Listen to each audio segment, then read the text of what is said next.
Good morning, everyone, and welcome to this Futurecasting webinar on unlocking the power of data in the public sector. We're very glad that you could all join us here today, and we recognize that there are more people still in the process of joining us right now. Firstly, I'd like to tell you a little bit about the Economic Development Partnership. For 11 years, the EDP has been an independent, not-for-profit public benefit organization.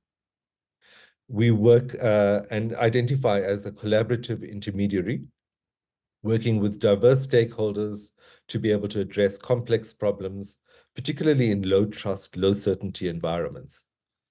We focus on partnering and adaptation, as well as learning, to inspire joint action, to inspire shared learning, to inspire mutual accountability, all towards collective impact. The EDP facilitates change processes to improve the impact of development interventions. We build the capabilities to respond and adapt to complexity through diagnosis of systemic issues. We design and facilitate processes that foster collaboration, learning, and adaptation, and experimenting with new governance models. We build the capabilities of government to collaborate with itself, both across mandates and across spheres of government, and with non-state actors like business, civil society, and academia. We convene spaces for collective reflection and learning, and we try to use these methodologies to be able to move actors from planning to implementation.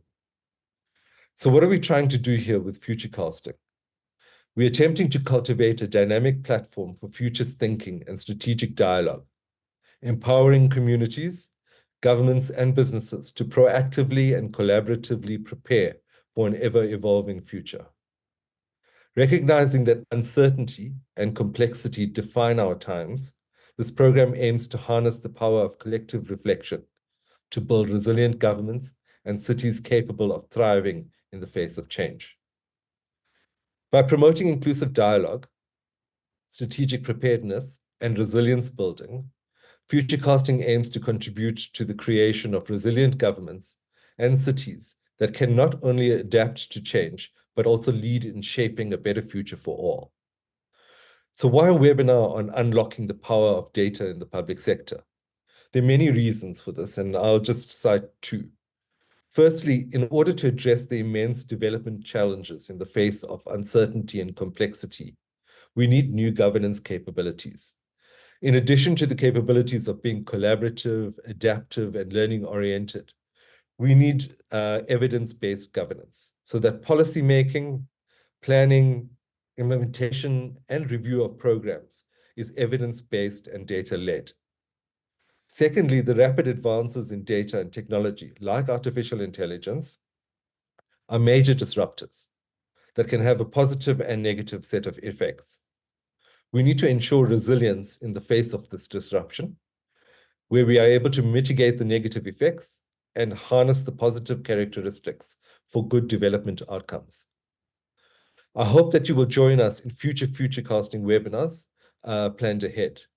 And I wish you well in this discussion today and would like to hand over to Mbatha, who has been instrumental in organizing this Futurecasting webinar today.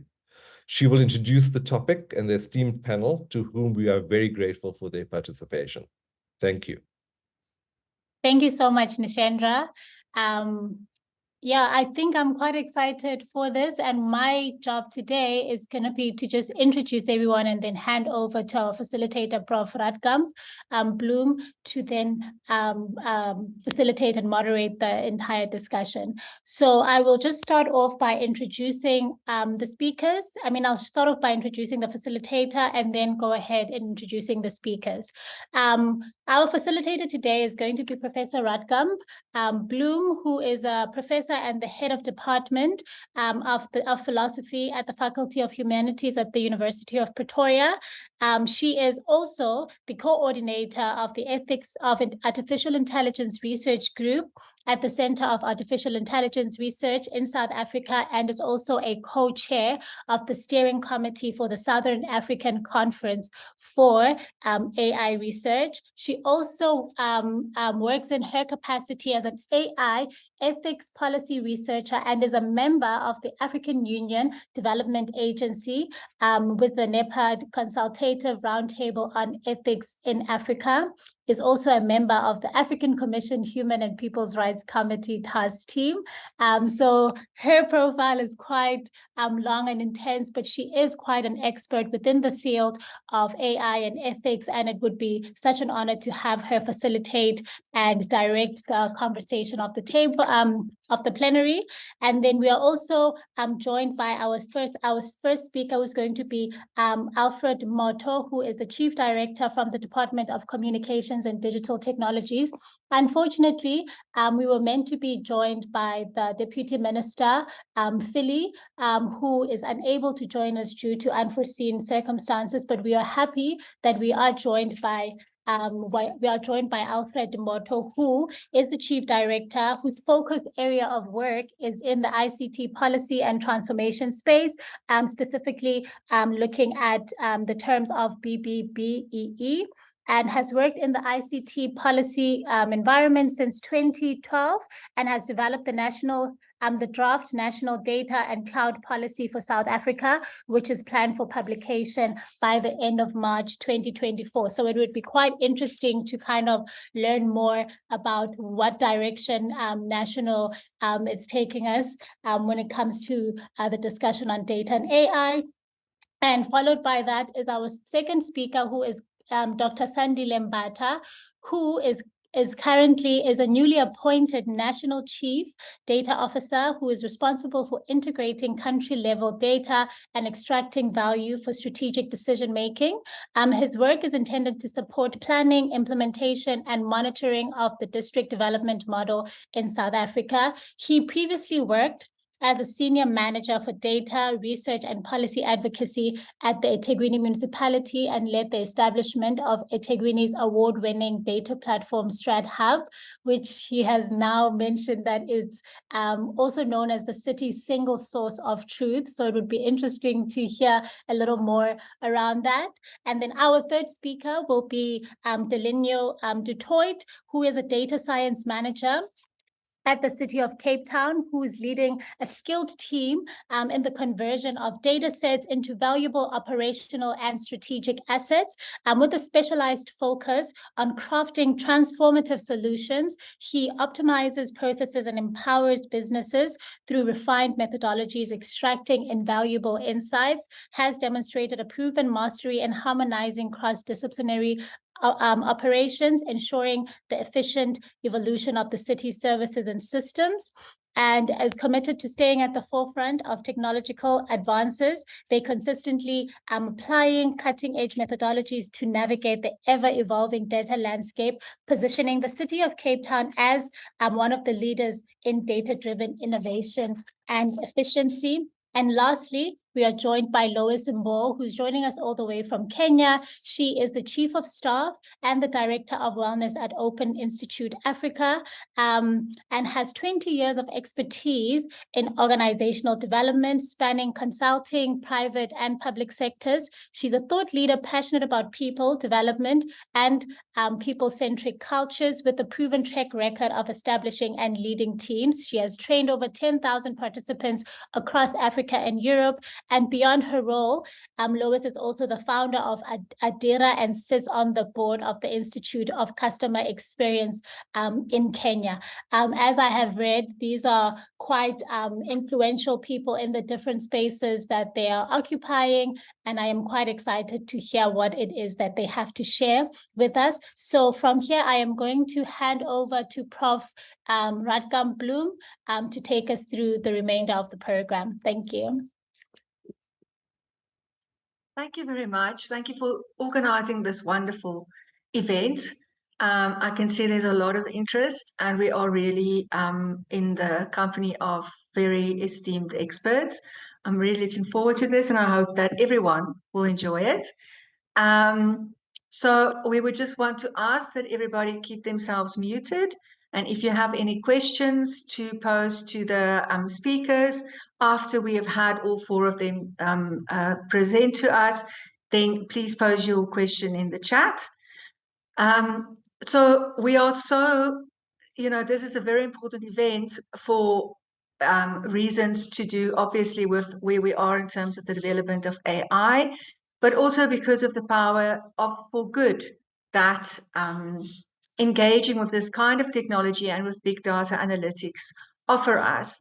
And that's the one reason. The other reason is that we have perspectives from national, provincial, and city or municipality level, as well as from a public-facing citizen level, which I think will really give us an all-round view of what the opportunities are. And so the talks from our esteemed experts will mostly focus on opportunities and the state of the art of harnessing data for good at these levels, the levels at which they operate, given that we are focused on the future. And during Q&A, we might also focus on discussing some of the challenges, as part of Futurecasting is also focused on building resilience.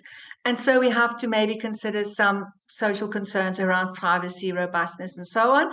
But it will be very interesting to hear from the specific on-the-ground perspectives where we stand with those kinds of issues. So I invite you to enjoy this event as we learn from the invited experts on the panel.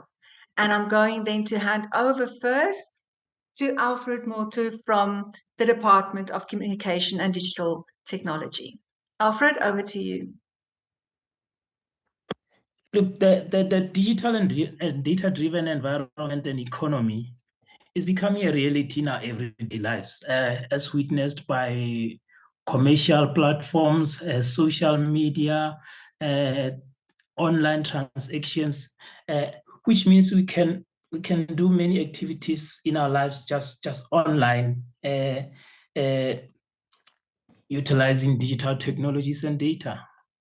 Unfortunately, these changes are happening at a magnitude and pace that if we do not catch up quickly enough, we might find ourselves a few years later only lamenting the opportunities we missed, in the same way it was said we missed the first, second, and third industrial revolution.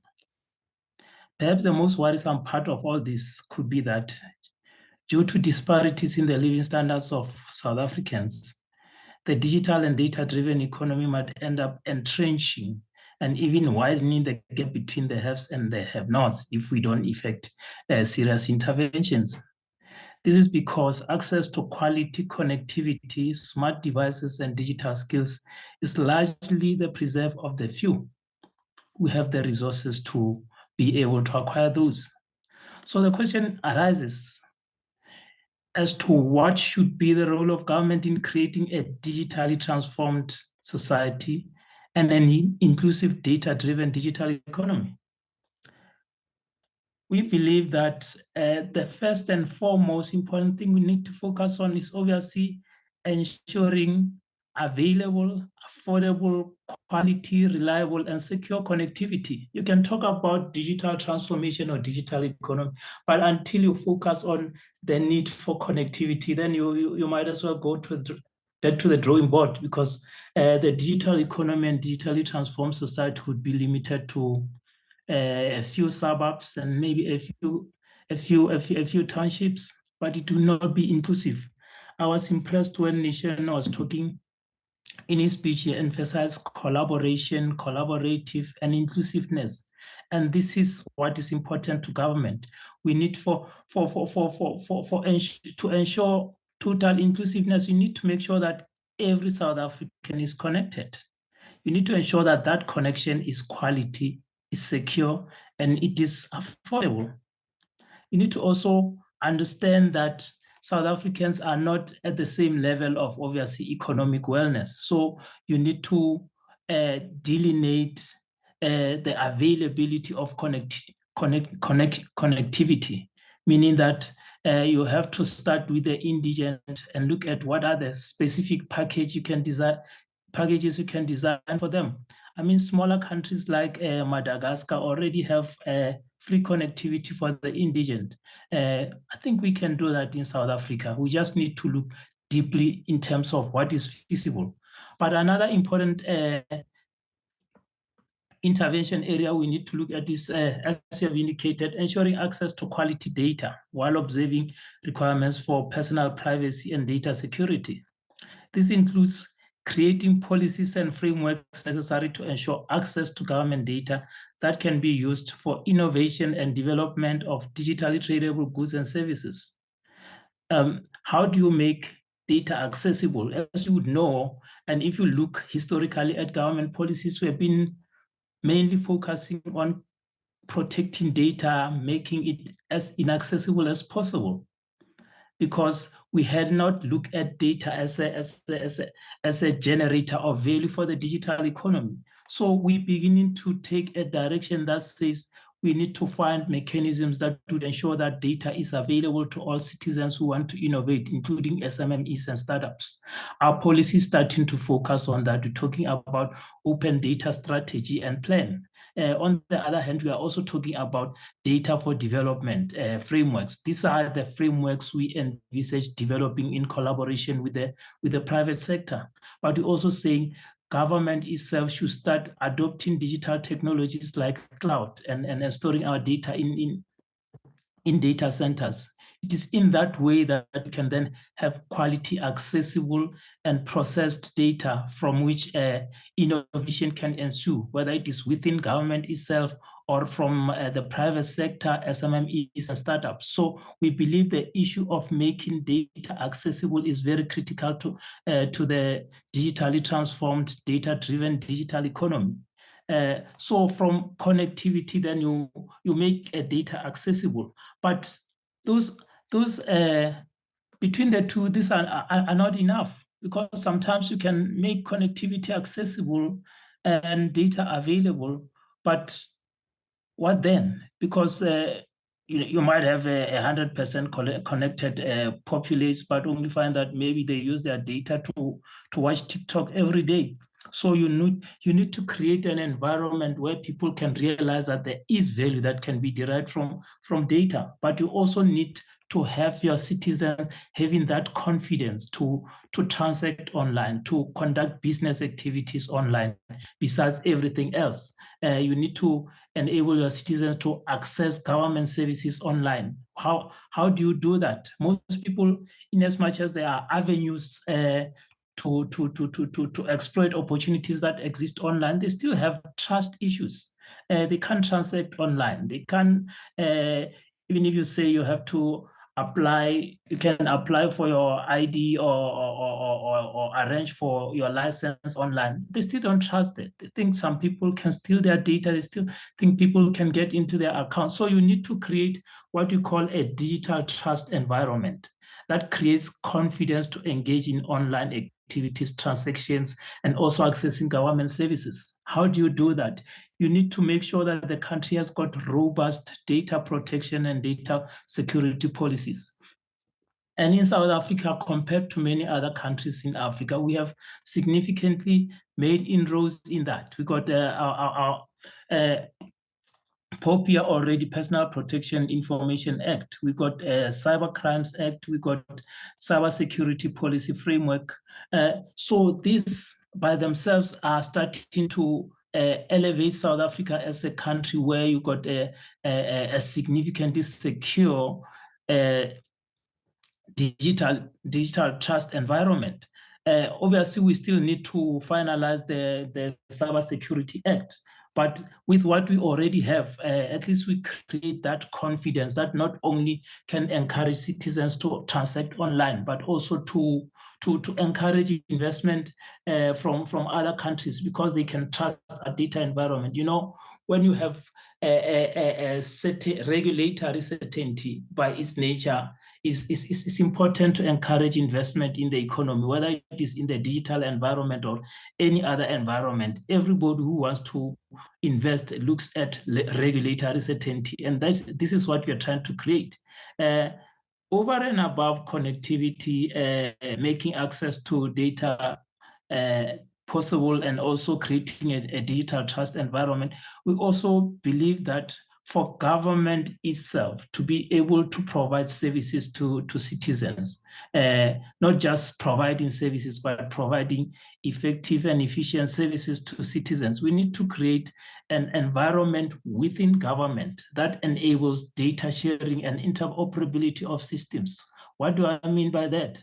I think most of you would have observed during COVID how government struggled to integrate services that they provided to citizens, because you have social development there, you got education there, you got different departments, home affairs there, you got different departments with their own data that should, if integrated, can enable the provision of many services. So through our policy, we are saying we need an interoperable systems in government that also enable data sharing, so that Home Affairs has got the data that is accessible to education, that is accessible to social development. Just that on itself can be able to identify people who need government services the most and those who need minimum of it, and plan for them from the future. Because if you are saying a child who is born in a hospital at a particular period, or within a particular period, you have so many children born in hospitals or anywhere, you are able to plan in future to say, where are they born, from which parents are they born? So you are not only going to be able to prepare for them in terms of education, but you're also going to be able to determine for them in terms of social services. Are they coming from, how many of them are coming from indigent communities? Therefore, once you are able to establish that, you can package all the social services, you can plan for them in advance. The same with NSFAS. As you would be aware now, you got all this kind of what I would call fraudulent activities that have beset NSFAS. If you have that information that is shared and is able to create systems of verifications, you wouldn't have these problems. So we are looking at a unified data processing and storage and compute facility for government, where you can have a single view of government. You can be able to say, if you get there and say, who is Alfred, you can be able to trace Alfred from where he was born to where he completed his education, to where he started working, how many employers he has had. Then you can, from a Home Affairs perspective, verify that Alfred is a South African citizen, so he can qualify for such and such and such services. So it becomes with everybody. In that way, government provides efficient and effective services to those who need it most, because that is what is important. So you don't have people who are defrauding the systems. But it's not just about preventing fraud. Like I'm saying, it is about ensuring that citizens have equitable service provision. The other intervention I would like to highlight relates to the creation of an enabling environment for focused and collaborative digital skills development that encourage the adoption of digital skills. We can do that by encouraging the adoption of digital skills and literacy across the learning ecosystems. I mean, we've been talking about we need to have digital skills incorporated into our education systems, but so far it has been about talks. So what you have in South Africa, that's why I was impressed by the issues of collaboration and inclusiveness. What you have in South Africa is that you have many organizations involved in digital skills development activities. Whether you go to industry, you go to government, you go to other independent institutions, they'll tell you that we are involved in some way in digital skills development. The worrying part is that in spite of all these interventions, when you look at the demand of the digital environment in terms of skills and the skills that are available, the picture is not improving. Now you have to begin to think, but there's so money put in the system. Why is it that we do not have the impact that we desire? So our approach is we need to have a collaborative effort that would ensure that we are developing the skills that have an impact on the economy, the skills that respond to the work environment. So we need to train people that we can use. We don't have to have people who are many people who have been trained are industries, can't find jobs. So how do you train people when you can't employ them? So we're trying to create a collaborative environment where we can actually develop skills that we need. And through our digital and future skills strategy, I'm sure some of you might have already heard about it. Our minister is collaborating with industry and other stakeholders to commit to creating that skills regime that would support the digital skills requirement in South Africa. And I would encourage those who are not aware of these initiatives to try to find a way of getting in contact with our department to make sure that they also become part of that partnership. The last, although not least, intervention we are looking at is obviously the area of research. In an environment where you're trying to encourage the adoption of digital technologies, obviously you need to make sure that you got adequate funding for research so that you can begin to identify whether it is technologies or other digitally tradable goods and services that you can easily leverage on based on your resources. So the strengthening of research and development becomes very important in this regard. And finally, when you talk about a data-driven society, a data-driven economy, a digitally transformed country and government, you cannot you also need to think about also opportunities that you can derive from outside your country. So what you are looking at as government is to create a purpose-based cross-border regime that enables regional, continental, and global collaboration towards a data-driven society. What do we mean by that? Already, if you interact with regional and continental and even global counterparts, there are already collaborations that are happening in areas of health, in areas of trade, many other areas, fintech, there is such collaboration. So in as much as you find certain countries that say we are not sharing this type of information, be it of research or economic research and so forth, they'll say we don't share that. From our approach does not say we don't share certain specific data. Our approach is more of a positive one that says we are going to consider data sharing and interoperability arrangement to the extent that they provide benefits for a country, to the extent that they respect the security and sovereignty of our country, to the extent that they provide mutually beneficial benefits.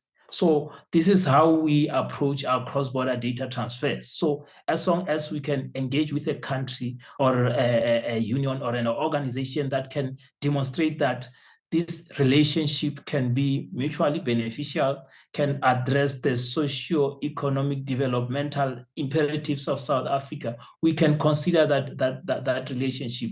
To the extent that there are conventions that are developed to support data protection and data security initiatives, we should be able to enter into such relationships, because as you know, issues of cyber crimes are not just local. You can have somebody as far as Mongolia invading your systems. So you need to be able to enter into agreements and treaties that would enable you to prosecute anyone who invades your system, irrespective of where they are. So these are areas of focus for our policy. The first one, like I've said, is ensuring access to connectivity. The second one is ensuring access to data. The third one is to create a digital trust environment where everybody can participate in online activities, be they commercial, be they academic, and any other way. The fourth one is to create a viable environment for data sharing and interoperable systems within government to ensure integrated planning and access to data, as well as improving service delivery to citizens. The next one is to create an enabling skills digital skills regime to address digital skills requirements in our economy. And then the almost last one is the issue of ensuring that we have adequate funding for research. And lastly, to ensure that we got a cross-border data regime that enables data sharing for the benefit of all South Africans, while ensuring that there are adequate or adherence to data protection policies and measures. We believe that government can achieve all this by creating a responsive policy and regulatory environment. Emphasis is obviously on conducive, because we need a policy environment that supports economic growth while also ensuring that citizens are able to benefit. Sometimes it is possible to have growth where there's no trickle-down effect. So our role as government is to encourage investment and economic growth, but we want it to happen in such a way that it provides benefits for our citizens. Business, therefore, needs to be assured of a clear, consistent, and supportive environment to protect their investment, while government seeks an inclusive economic growth. A collaborative and trust relationship is important between government and business, both in tone and in action. Thank you very much. Thank you so much, Alfred. This was immensely interesting and so impressive. And, one just can't wait for all these things to come into being. And a lot of what you have said, I already see how people are working towards that in this country. So thank you so much for that. We move to the next exciting talk by Dr. Sandile Mbatha. And I really look forward to hear what is happening at the provincial level and the district level. Thank you. So my name is Sandile Mbatha. I am previously from eThekwini municipality. So I've just recently joined COGTA, and my job will be that of a National Chief Data Officer. It's an uncharted territory because there's no sort of benchmark on how that looks like, and so we're creating things as we go. But I do like the fact that I'm speaking after Alfred, and he set the context in terms of how government thinks about data, thinks about digital tools. And my primary interest is really on what the juice that comes out of the digital tools themselves, rather than the digital tools. Of course, data will not necessarily exist in its current form unless it's coming out of those sort of digital tools. So I do, of course, appreciate the digital tools themselves, but of course the data is also created outside of the digital tools. But before I start, I always start with this question, and those who might have seen this question, please forgive me. I'm not sure whether you guys will be able to answer. So I always ask the question of how does your chocolate taste? And I begin by asking, where does your favorite chocolate comes from? And often I get an answer that it comes from Switzerland. Some say Belgium, some say France, some say different kind of places. Then I ask a question around, and I'm not going to ask because it's a webinar format and I have 10 minutes and I want to be respectful of time. And this format doesn't allow that conversation to take its natural course as I would often want it to do. Then I ask a question of where cocoa is produced. Then people start saying, well, as an example, about 75% of world cocoa come from West Africa. And the question after that is, how much of chocolate comes from those countries? Only 1% or less than 1% of the world cocoa, of world chocolate comes from West Africa. And then I ask a question around how much do cocoa farmers earn in these countries, and they earn less than $1 a day. They're probably one of the most poorest people, poorest farmers in West Africa. And the data goes on. And then again, I ask a question right at the end on how does your chocolate taste? Does it still taste sweet, or does it now taste bittersweet now that you know the information about the cocoa industry? And I think it's an important, for me, I used this slide initially when I was presenting in one of the universities in Switzerland, to try and be provocative, because the Swiss are very proud of their chocolate, and sometimes naively so, without understanding the value chain of where the cocoa production comes from and the entire cocoa production and the detrimental effects it has. So then I come back and ask a question, how do we make decisions in spaces that are way more important than choosing a chocolate without looking at data? Because if we now know very well that we cannot even pick a chocolate or even pick a steak or food to eat or type of food to eat without understanding the data, because that informs us on how impactful the decisions we make, right? And I could argue that every decision you make in life is based on data. And very often people think data is what's on CSVs, on databases, on Excel sheets, but data is the information that you have, and some of it may be captured in your head. So there's quite a lot of things that I think we need to understand the importance of data, and that's the argument I'm going to make today in the next 9.5 minutes. I'm assuming that I've just used half a minute before, just disrupting the timekeeper, obviously, in this instance. One of the arguments I'm going to make is that data is critical infrastructure, it's an asset, and no decision should be made without data, particularly in the public sector, because there's taxpayers' money. We use resources that are from the public, but also we are responsible as a public service, as a public sector, for supporting the quality of life of our citizens. So the context of data in the public sector, and I often don't want to pathologize the public sector, and I think that's the job of all the news media and television station to say how horrible the state is. So I'm not going to go there. But the current data scenario is such that there's poor data governance, and I think Alfred has touched on that a little bit. There's static data sets that are littered everywhere, and particularly this is very common in local government. And I've seen some of the colleagues from the city of Cape Town, and they've been navigating this, and the city's colleagues from eThekwini and other metros are navigating these kind of spaces. And there's massive data silos that are not only just in local government, but in the whole of government. And I think Alfred was touching on it as well, that if Home Affairs have these kind of data sets and education does not have the same data set that Home Affairs, as an example, is looking at. And I'll make that example in terms of what we're going to do going forward. And I'm putting myself as responsible for doing that. So data collection gaps, some of the data sets we're not collecting at all. There's data-centered egos, and I think that's a bit more complicated. There's people in government who believe that in order for you to have access to data, you must go through them. And when you don't, because again, you followed what Alfred was talking about, of saying there's data sharing principles and data is easily available within the public sector, across government, across the spheres of government. So sometimes those people feel that they don't have the same importance as they've held before. So that becomes extremely problematic.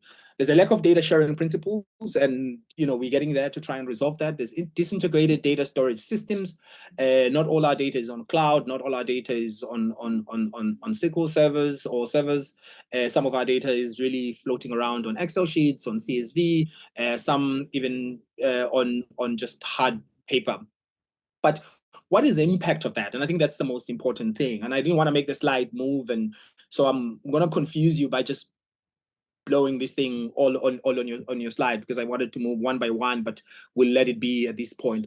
So as a result of these challenges with poor core governance, because if our citizens do not have a view of what's going on in the public sector, they will make a frankly boring statement that often comes from your News 24, your ETV, and so forth, of government is inefficient, there's incompetence, which I find frankly boring, because it's not coming up with a pointed argument on what is the problem with the state and what is the problem with the public service itself. It just really picks on an easy narrative that the government is incompetent, and of course that incompetence is always linked to certain type of people and so forth. But how do we expect our citizens to make informed decisions on how to criticize, on how to come up with constructive criticism without having the view of what's going on within the state? And that's the problem. There's poor strategic decision making. We haven't made the right decisions over the past 30 years, for example. And of course, we could make examples about Ground Zero in the Western Cape and say, well, was it an issue of not having access to data or not looking not using the data to strategically plan and look ahead. It's easy to blame climate change, of course, because it's somewhere up in a cloud, and there's many other reasons. And we talk about, Alfred is facing load shedding. If we anticipated that our population will grow and more people will have access to electricity, will need access to electricity, we would anticipate that will happen, then we'll have made better strategic decisions, right? So there's lack of evidence-based policymaking, there's poor resource allocation, so we're throwing money around and we're not really knowing what problem we're trying to solve. There's process inefficiencies, and I don't have to tell any of you how annoying it is to go to Home Affairs or to go to any unit or government office and you are asked about your ID number again and again from one municipality as an example, or from one government as an example. We need your ID number for this, we need this, which you've already provided to one government entity. So that creates the process inefficiencies. Poor service delivery, we don't have to talk about that because we're all South Africans, we're fully aware. Even the Kenyan colleague, Karibu Sana, you understand that it's the same, I guess, in that context as well. And then, of course, the silos that exist within the public sector. But then that's important. We've set the context, so we're admitting that these are the challenges and we need to resolve these challenges, and data could assist us to resolve these challenges, but there's a lot of things that need to change. And one of those things is a mindset shift. What do we need to shift? We need to shift and position data as critical infrastructure and an asset, and that's one thing that I'm married to. It's an idea that I'm married to very closely. Because if we don't do that, we're not going to see the value in data. We've got to invest in data and digital tools. There's a statistic that on average, when we invest $1 on data and digital tools, the return on investment is at least about $32 on economic benefits and so forth, right? We need to shift, there needs to be a shift in data culture within the public service, that we build institutional data literacy and trust in the data that we create. There's a lot of data illiteracy that exists within government and within the public as a whole. We also need to understand that data as a public good is a collective responsibility. And very often when people talk about open data, they assume that opening data is a prerogative of the state or the public sector, right? And I think I argue otherwise to say there's public sector like corporates, NGOs, civil society that are collecting data on our public, on our citizens, and yet when this data is required to assist the citizens, that data is then not made available. Instead, it's monetized. And I think we have to be very robust in our discussion with the corporate sector.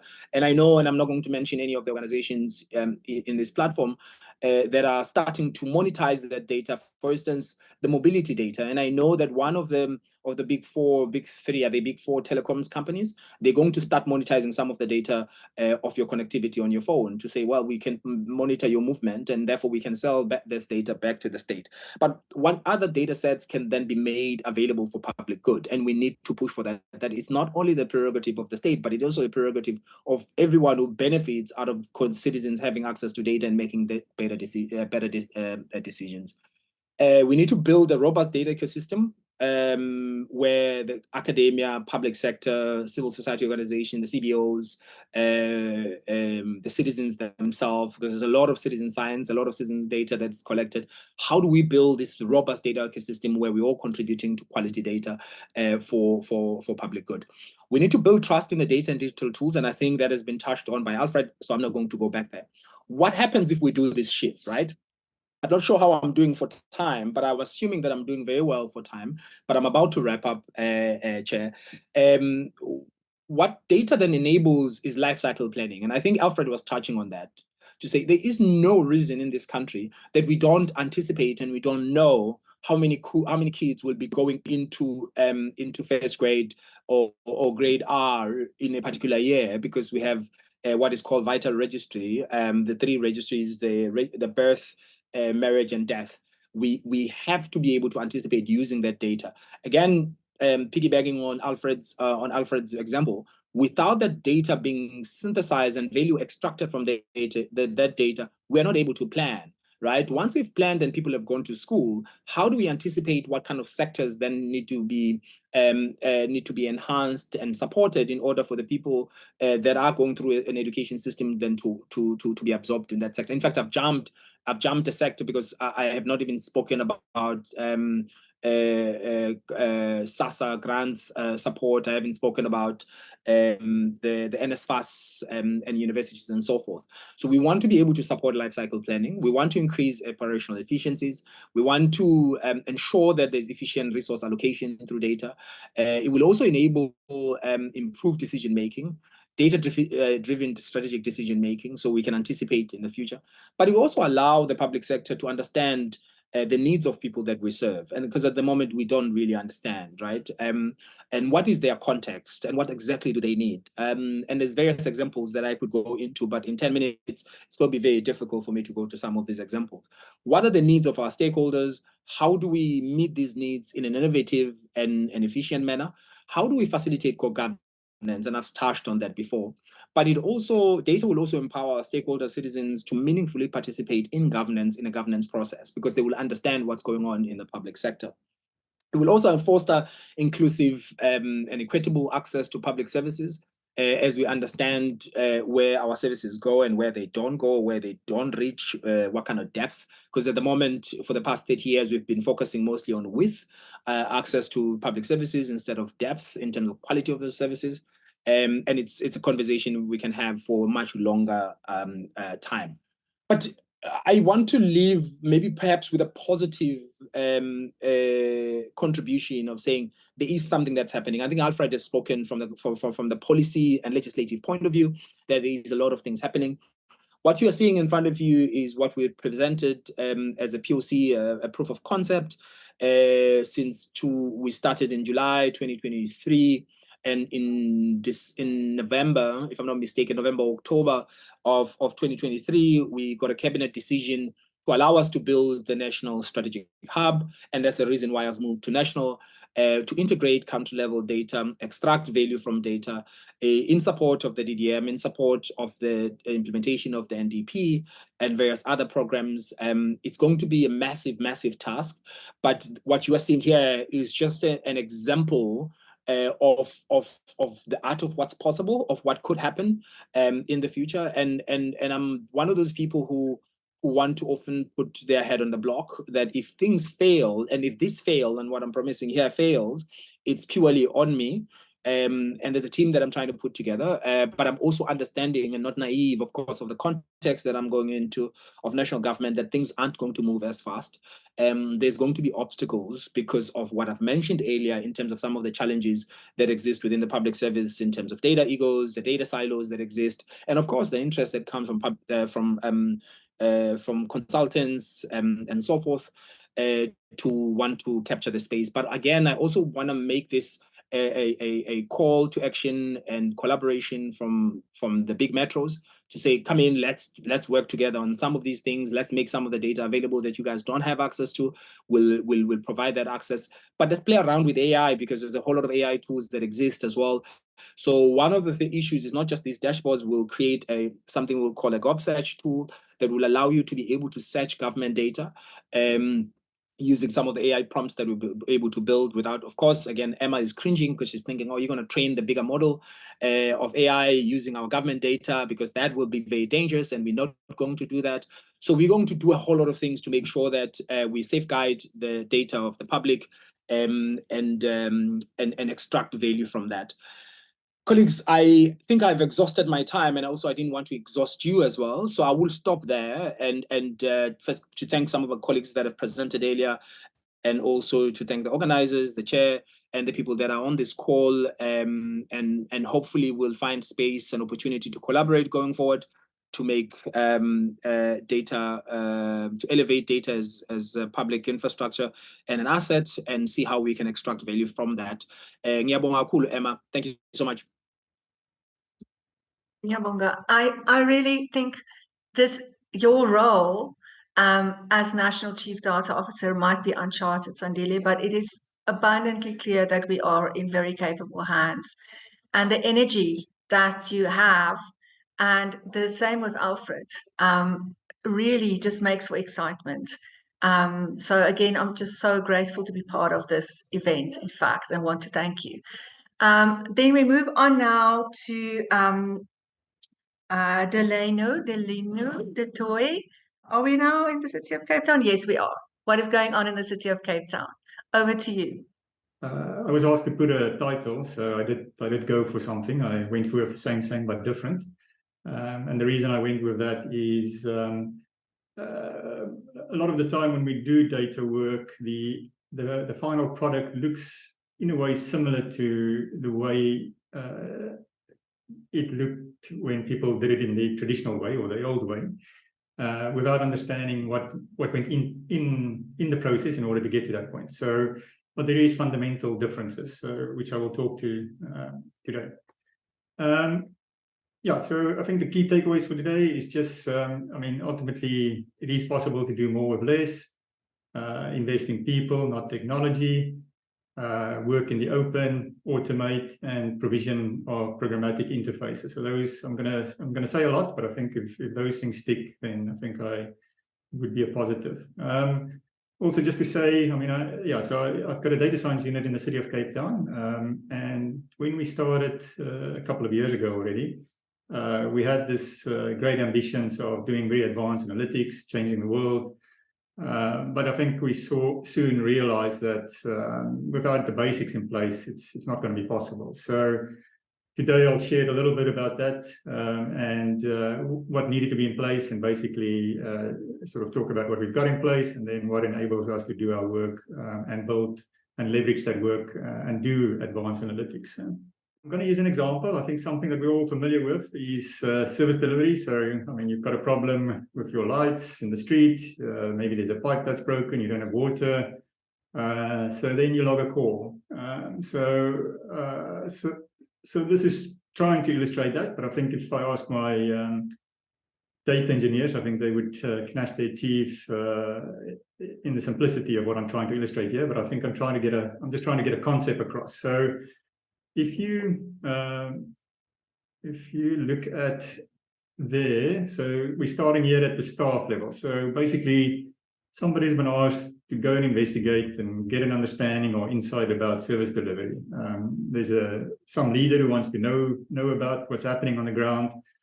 This staff member would then, there's various options that they can do. They can then go to a transactional system. They can look at that. They can try and extract data, log in, get a dump of data, use that. Sometimes all the data is not necessarily available.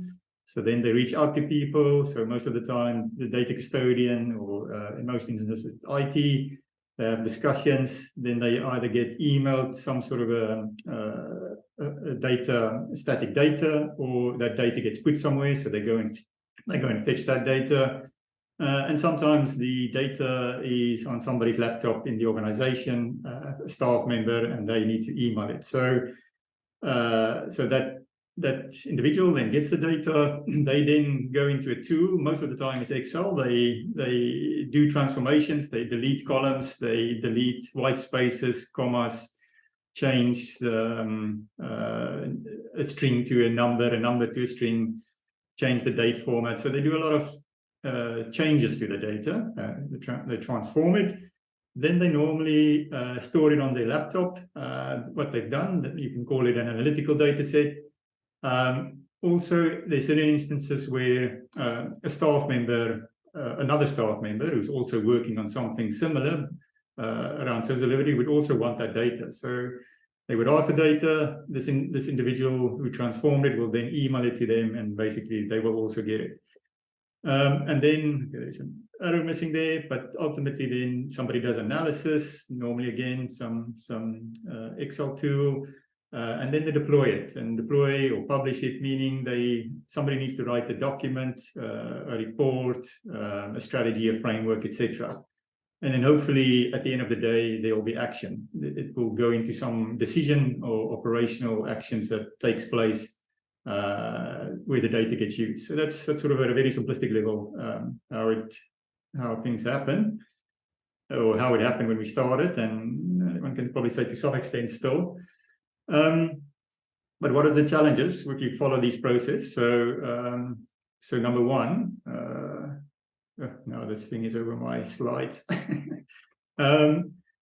Okay, but number one is basically, it's very much labor intensive for that individual. When they have to go and gather all this data, It's not easy.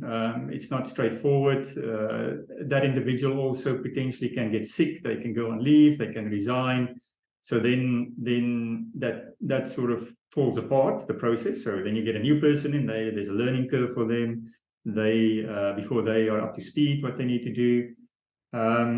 Yeah, and also it is quite a mundane task to sort of do this every X number of days or weeks or months, just to get the same data from multiple people, email, call. Yeah, it's not void of any mental stresses that goes with it. Then if the other challenge when you transform the data is when the transformation happens, that's not visible or transparent. So if you delete a column or you change, you delete a character, for example, that's only you would know. And sometimes when you go back, you don't even remember what you've done. So there's no transparency. That data transformation is unique to the individual. You can't, like I say, sometimes when you go back, you can't reproduce what you've done. Then you put it on your laptop. And then there's different versions of this data set. Also, multiple people work with with a similar data set. They transform it. They also store it. So ultimately, across the organization, there's if you take service delivery, there's potentially multiple of these data sets in different transformed versions of service delivery.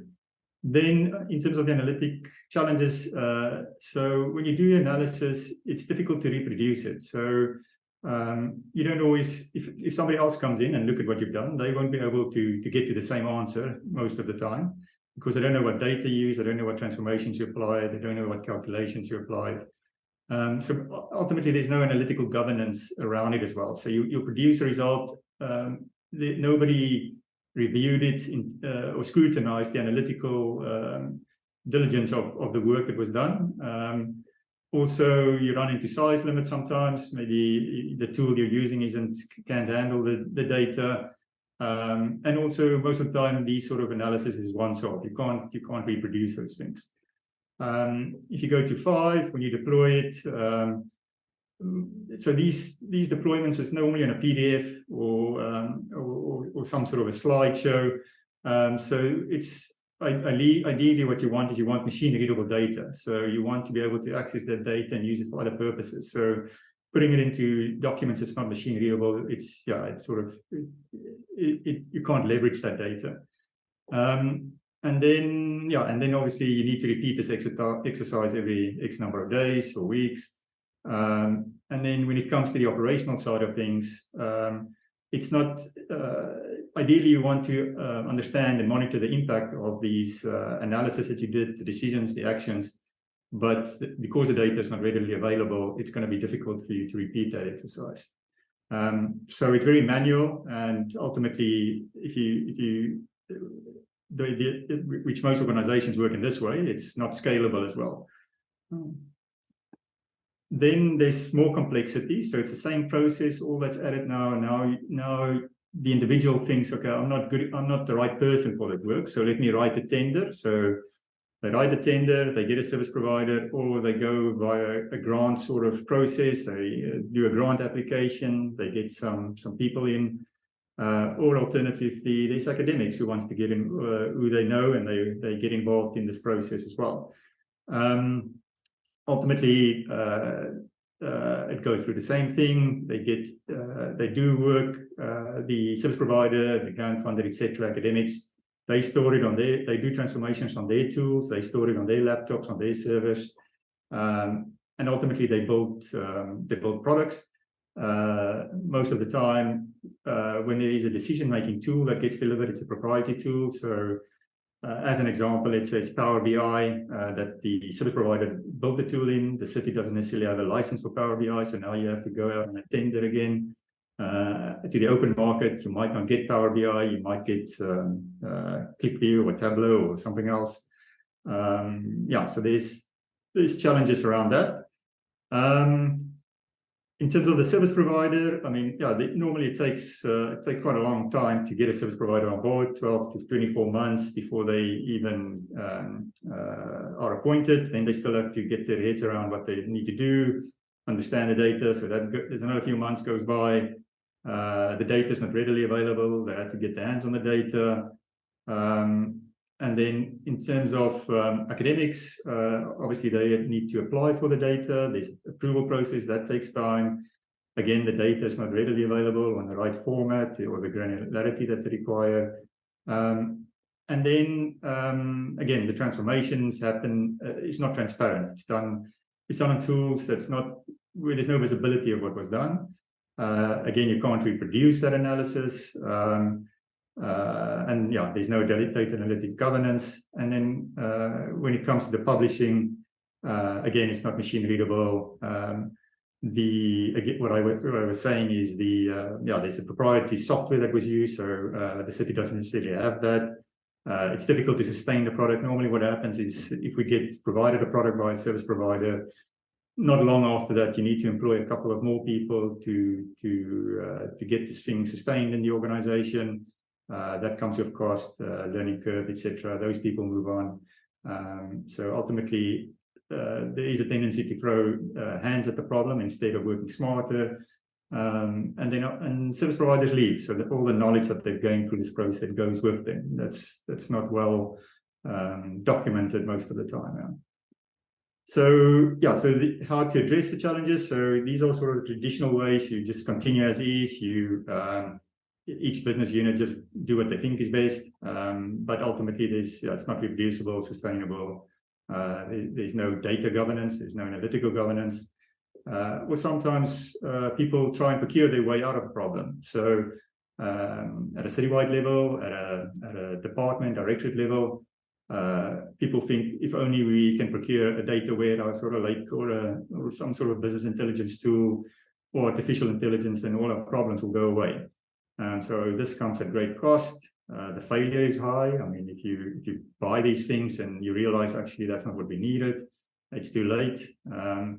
There's a time delay before any work can start. Normally, it's something that I've heard a lot that sort of was strange to me, but every time you ask for something to be done, it was the service provider feedback was, but that's not part of the roadmap. So we can't do that. That's only 2 years down the line because that's what our roadmap says.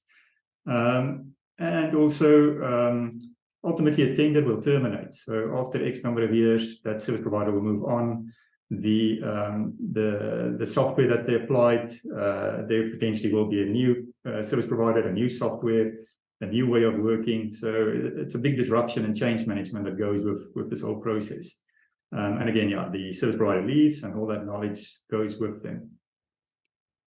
What I wanted to show this, so just to illustrate, I mean, this is how we operate, but I think it sort of builds on the previous slides where in government, there is a tendency to follow this waterfall approach. So we need to procure things. So let's write our specs. We get a bunch of people in a room. We spend time on the specifications.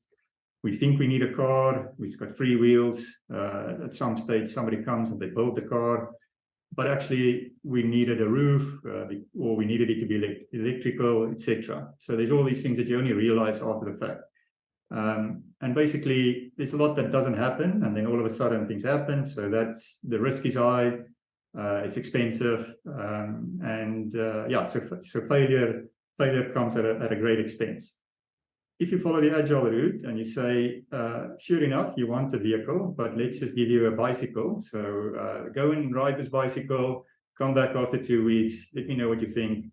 But as soon as possible, get something in that stakeholder's hands so that they can test it. They come back, they say, no, they want another wheel or they want an engine, etc. So it sort of iterates and builds on top, but from day one, almost, there's a product that gets developed and iterated and improved until you get to a final product. So your failure comes at an early stage. It's cheap. The risk is low. So that is if you go the capacity-led route. So the alternative to the way that I've presented how it normally works is the way that we decided with the data science unit in the city of Cape Town is we're going to invest in people. I mean, when we started the unit, we had an option. We can either wait 2 years and then get products that we can use, or we can start using products from day one. But we needed the right people in order to enable that.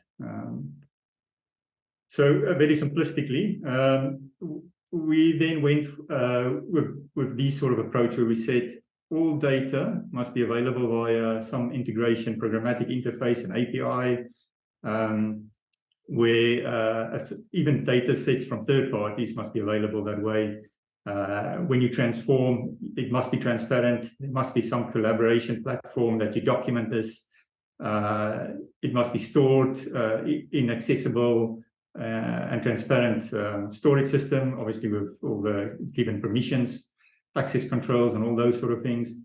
We've also got this query engine where ideally trying to leave the data at source and then applying a query engine that sort of does a transformation and the load, extract, transformation, load, etc., all in once, and then it's accessible to the stakeholder via an API.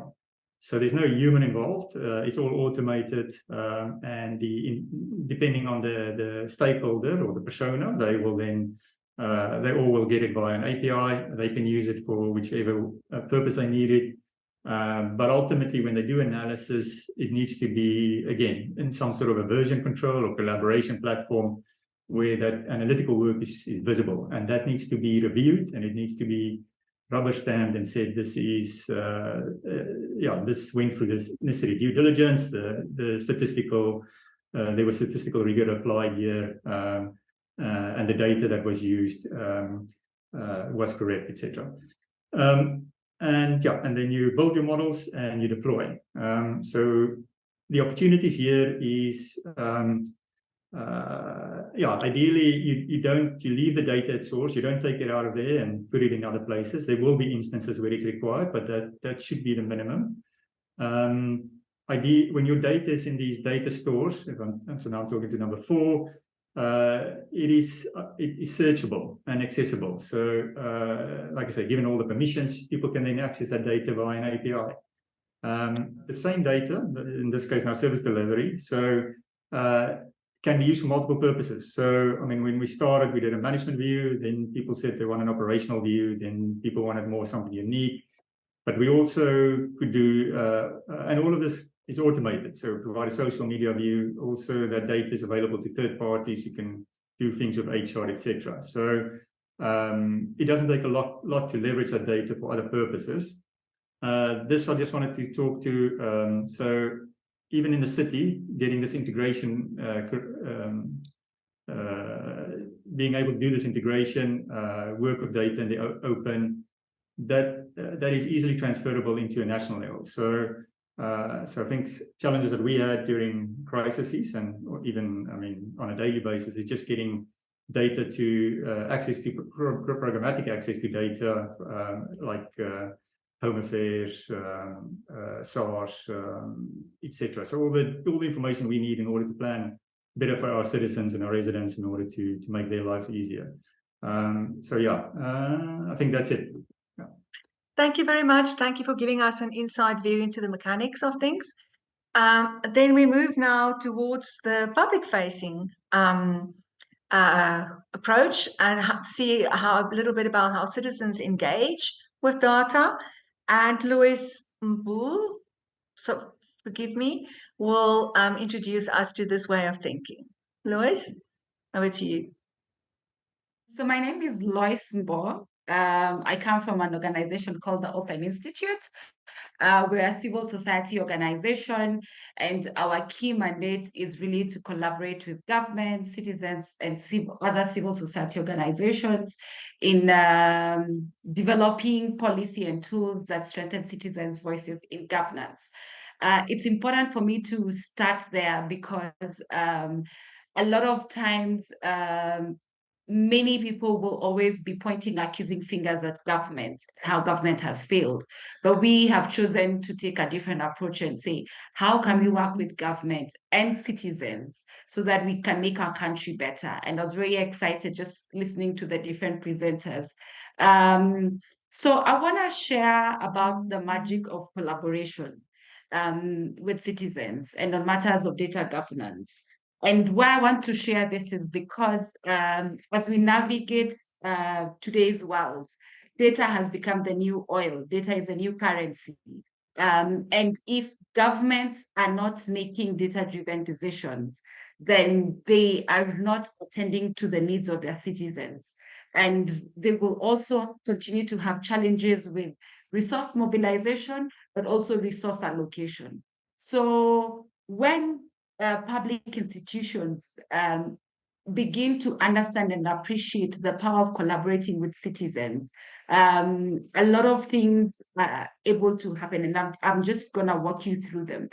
One of the ways to do that is through citizen-generated data. And you may be asking, so what is citizen-generated data, or what we call CGD? Previously, we've had national statistic organizations being the ones that are the sole custodians from a government level of collecting data, disseminating, and even publishing. But over the years, and for us as Open Institute, since 2015, we began to realize the importance of involving citizens so that they're not just data subjects, they're not just being called upon to respond to the needs of whoever the data collector is, let me use that word, but they also begin to actively participate in identifying their own needs and finding ways to collect data, map it out, and then use that data to come up with solutions for their issues. So when we are defining it, I would say CGD is data produced at the grassroots level by individuals, often through their daily activities and interactions. And this enables citizens to be able to become their own architects of their future, because then they're able to produce data that they think is important. Now, why does this matter? A couple of reasons. Number one is that citizens care about what is happening in their localities more than what is happening at the national and global level. And I want you to test this. When you're having a conversation with somebody, even in an Uber, they will talk about something that happened today on the street. The last time I was in South Africa was in October last year. And I remember being in an Uber, and the taxi driver told me about an incident that had happened in the news the day before and how it directly affected them. So the question that I threw as a challenge for public institutions is the data that they are collecting. How is it improving lives? You know, sometimes we collect data, we publish it, but is it improving lives? Is it providing insights that can support policy, that can support service delivery, that can support better resource allocation? Because if it's not, then citizens won't care about that data, right? The second thing is that citizens generally want to be involved, and they want to see governments and public institutions making an effort to involve them. What you see on my screen is just a screenshot of a dashboard that we have developed for perhaps what you'd call a municipality, but in my country, in Kenya, we call them counties. And in this dashboard, it's one of the many tools that we create for local government institutions, where we help them collect data and publish it. And what we were trying to do here is to show them the level of citizen engagement in their different projects and why it matters, because then also the citizens are able to be more proactive in supporting government, in supporting government's initiatives, and being able to respond to the needs of the government. So, like I said again, if your data doesn't speak to their daily needs or show them how they can be involved, then it just becomes numbers and spreadsheets. And I think one of the speakers spoke about that. The other reason why citizen-generated data matters is because traditionally, CGD has always been overlooked when it comes to data collection methods. Like I said, we try to use NSOs, and they become the Bible and the rule book, but the potential it holds is immense. It also fosters collaboration and inclusive decision making, and effectively supports the achievements of SDGs. I'll give you two quick examples. So last year, one of the processes we go through in our country is called public participation.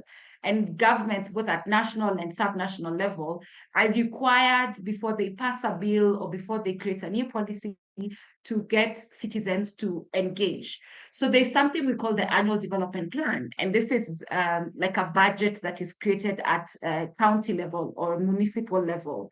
And usually the municipal governments will come out and ask citizens to participate, to give their feedback.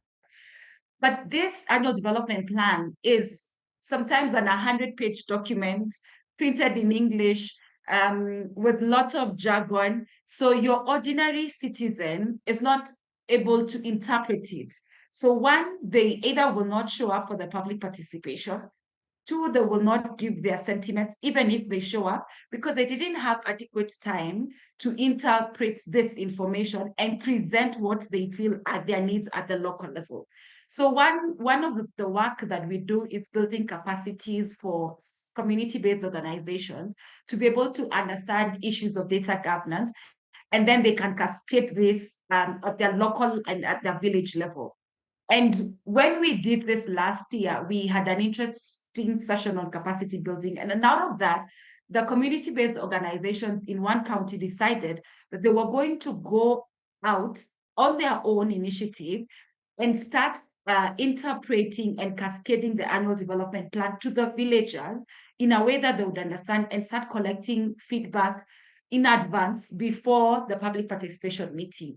So that by the time the public participation meeting happened, citizens came with data, citizens came with information, citizens came with great insights on what it is that they wanted the government to do for them and where they wanted changes. So like I said, a lot of times we overlook the impact of citizen-generated data, yet it would give us insights on what's really happening on the ground and what are the priorities of our citizens.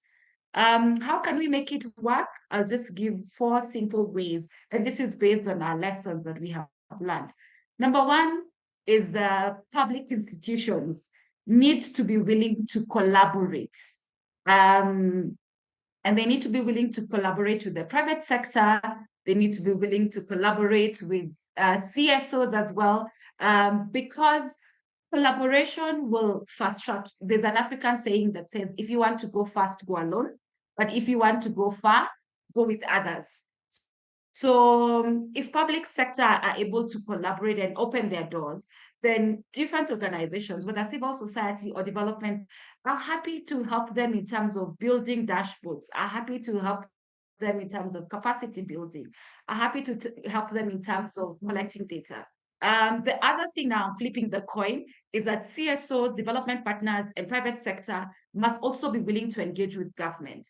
And not just from a place of pointing accusing fingers, but from a place of saying, hey, we have these resources, we can provide technical capacity. I'll wrap up in a minute. And then last 2 is data collection. Ensuring that we build tools and we provide tools that are open source so that different institutions in government that may not have resources to procure certain tools can use what I'll call public digital goods that will enable them with data collection. And finally is communication and transparency, that government has to be willing to share. When they get the data, they must be willing to share. My final thoughts are this. Behind every data, there are human beings. So as we think about the data we source and the data that we publish, we always like to ask, are we telling the right stories with the data that we are publishing? What's our real objective of collecting this data? And does this data tell us about the real struggles of our citizens? So that out of it, then we can be able to collectively develop policies that work. We can be able to collectively understand where to allocate resources, and we can collectively be able to improve the level of service delivery. I think I want to stop there in the interest of time and hope that these insights will challenge us and motivate us to collaborate and to look for partners that can help us do better in terms of data governance, in terms of data collection, and in terms of using data for decision-making for better service delivery. Thank you. Thank you. This is absolutely wonderful. So absolutely wonderful. What can I say? I wish we had the whole day to talk, Louise. This is absolutely wonderful and so inspiring. Thank you.